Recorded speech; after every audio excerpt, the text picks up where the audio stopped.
a very warm welcome to my YouTube channel. It's your girl and Kamaka Waida. We give thanks to God for gifting us the gift of life. We don't just take it for granted. If you are watching this video or coming to this channel for the first time, you are most welcome. Almax Kenya, we are all about educative and entertaining content. Yes, you got it. So today's video is a quick one and a very interesting one.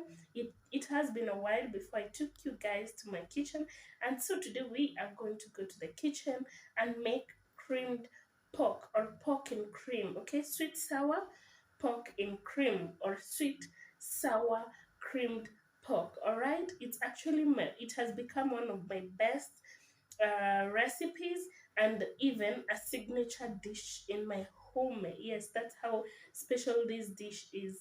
The taste, the aroma, the everything in it. Oh my god, it's beautiful. So make sure to stay tuned till the end so that you won't miss out on any detail of the recipe.